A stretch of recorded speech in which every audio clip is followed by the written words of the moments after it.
Granblue Fantasy Versus. Oh, just the thought of it's making me so thirsty. I must quench it.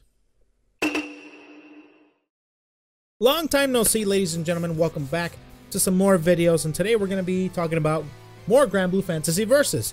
As you all may know that we did a discussion video, myself and my friend Mark did a discussion video kind of going over everything about Granblue. He taught me a lot of stuff, including the characters that are going to be in Granblue Fantasy Versus, or the most likely characters that are going to be in there, and also a bunch of Granblue lore stuff. So if you haven't checked out that video, it's a long one, but it's a pretty fun watch if you just want to have it in the background or just have it kind of like a podcast type of thing. So anyways, that's enough for plugging in that video. Today we're going to be talking about and kind of highlighting the characters that were kind of confirmed based on the logo of the game. Now, I kind of talked about this in the discussion video, but we're going to be highlighting it today. If you guys don't know, people were actually looking at the logo and looking at the weapons, because the logo is made up of different kinds of weapons, and based on the weapons that are in the logo, people were able to kind of match the weapons to the characters that use those weapons.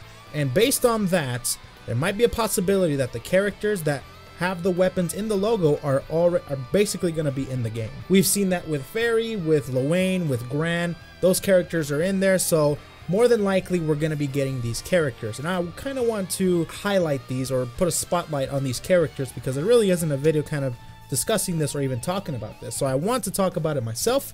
For those of you who don't know, or who do want to get into Granblue Fantasy Versus and don't know about these possible characters that might come into the roster. So without further ado, let's get right into these characters. But first, let's take a look at the 6 characters that we already have confirmed based on trailers: Gran, Catalina, Charlotta, Lancelot, Fairy, and Luane. Those characters are confirmed. They're going to be in the game, and based on the logos or the logo and the weapons that are on the logo, we have 4 other characters that could possibly make it into the roster. Now, these characters are by no means confirmed, but more than likely these characters will be in the game based on the evidence of the logo. So let's start off with the first character that we saw his weapon and quickly made an assumption that it was him, and that is Percival.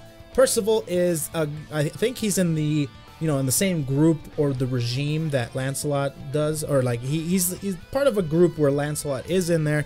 And seems like Percival is going to be a swordsmaster, or just a swordsman, basically a knight with a sword, and his element is fire, so he's going to be more fiery, more blazy, you know what I mean?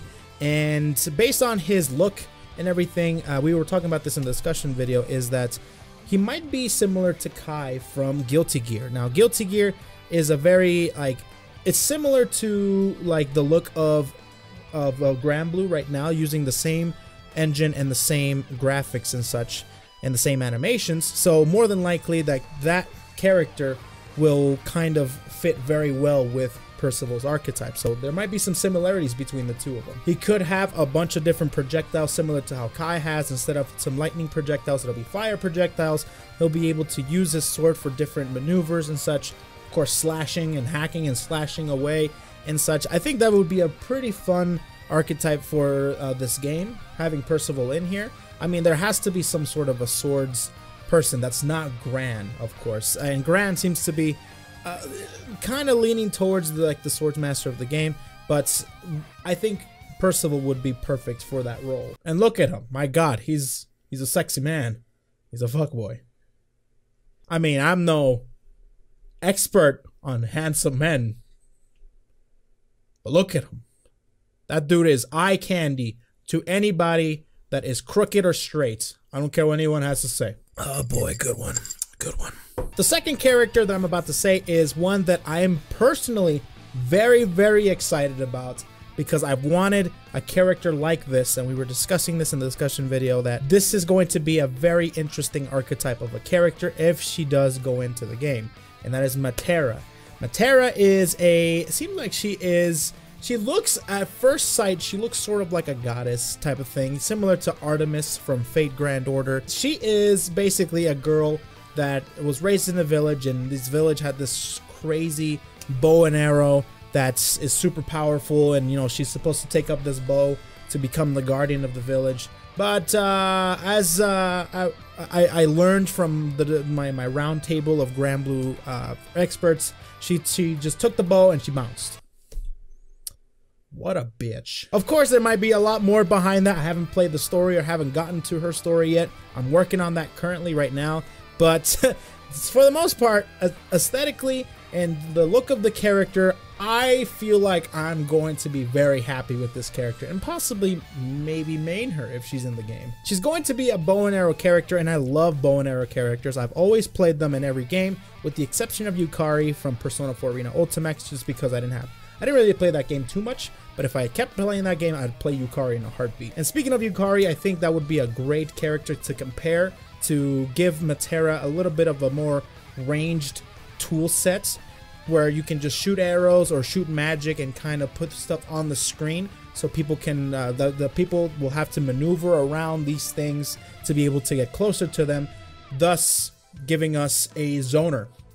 Matera might possibly be the first zoner of the game, because what do you do with a bow and arrow? Of course, you shoot people across the room with it. You don't just run up to somebody and just start wailing on them, even though you can do that, I guess. I mean, whatever. If Hawkeye can, then I don't see why she can't. So I think this character would be a lot of great fun to experiment with. She might be more of a complex character, quite possibly be just a very simple, just zoning type gameplay, and I really would love to see what kind of, you know, things she could bring to the table, because like I said, this archetype really isn't explored too much in the world of fighting games. So I would love to see something cool done with this character, and if something is done with the character, then that character has a new fan in the fan club. Plus, I mean, look at her, like, she's a thought.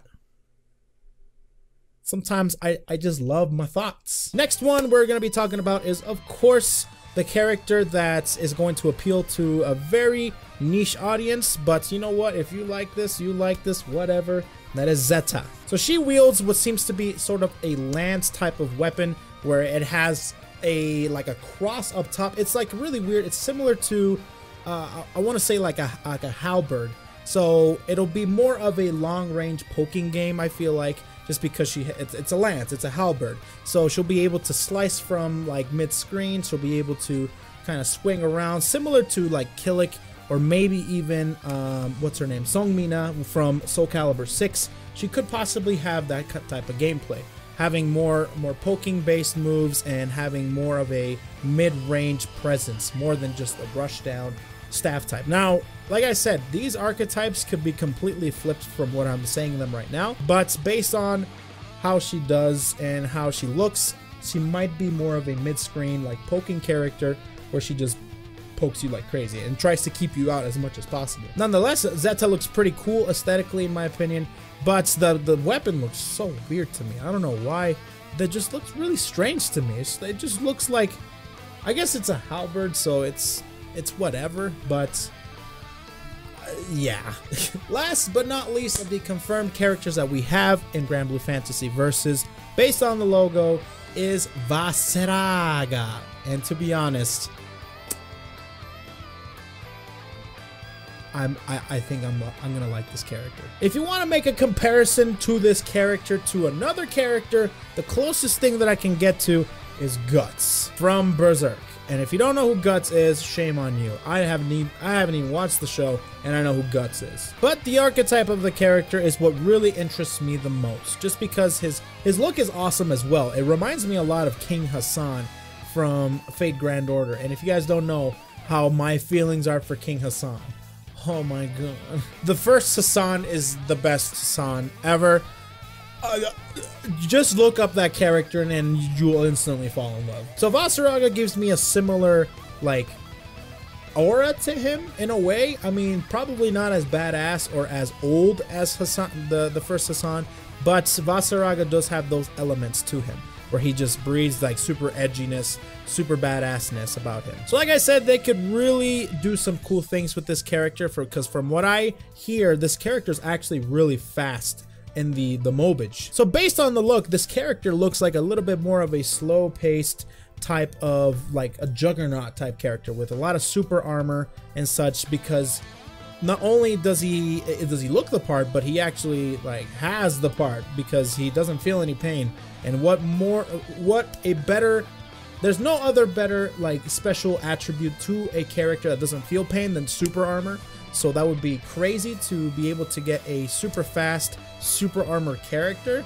That would be nuts. So they could either go two of different ways. They could go for the slow-paced Juggernaut character that's similar to possibly Nightmare from Soul Calibur 6, where he's more of, he has long range swings with super armor and stuff, but he's slow and he's very predictable with a lot of his moves, but still has that range and still has that damage. Or they could go for a completely wacky playstyle that doesn't match his look at all and just have him be just like a big body rush down character that just goes crazy. And he goes in, he's quick, he has mix up, he's got a whole bunch of different things that like, oh my god, I can't get him off me. That would be a very interesting playstyle to have for a character that's so large. And from the looks of it, he's very, very large. But I can't ignore the fact that his archetype, or his special ability, some of his special abilities consist of him feeling no pain.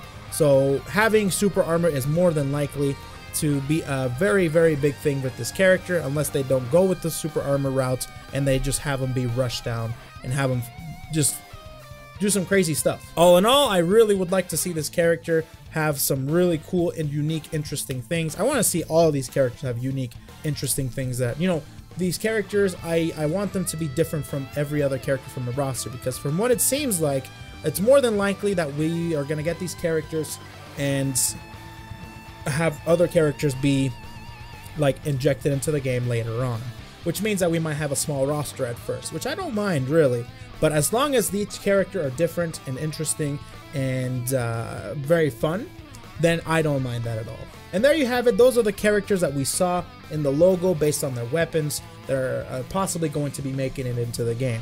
Hopefully you guys like some of these characters. I have taken a huge liking to the designs and to the aesthetics and the look of some of these characters in Granblue. Granblue really has taken these designs and put like a really cool just look to them. I really like them. I really am convinced that Granblue designs are better than Fate Grand Order designs, which is the MOBAs that I play. Currently getting into Granblue, but Fate Grand Order is the one that I played the most. So I have taken a great liking into Matera for sure, and of course I want to try out Fairy as well, and Vasaraga, because that character seems ridiculous. And that basically about does it. Those are the characters that are confirmed for Granblue Fantasy Versus: Percival, Matera, Zeta, and Vasaraga, alongside the other 6. The next time we get some Granblue Fantasy Versus news, I'm pretty sure is going to be at Granblue Fantasy Fest. Or FES is what it's called. It's basically like a festival type thing. It's going to be taking place in July, late July. So we still have a ways to go till we get the next Granblue Fantasy news. At least in that degree, we might get a few more information, a few more things in between here and then.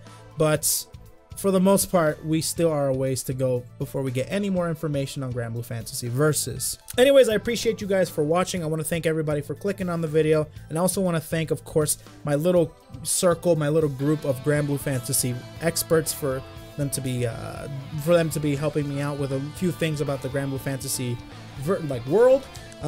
So shout outs to Robert and Mark, of course.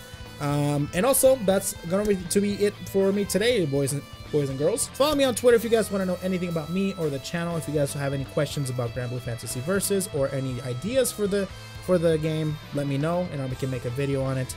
Like the video if you guys did. Subscribe to the channel for more Granblue Fantasy Versus, and of course let me know in the comment section down below who you guys want to see in Granblue Fantasy Versus. I'd like to check out characters that I have not even heard about and see if they have a possibility in there, or just rate them. Maybe we could do a rate characters in Granblue Fantasy.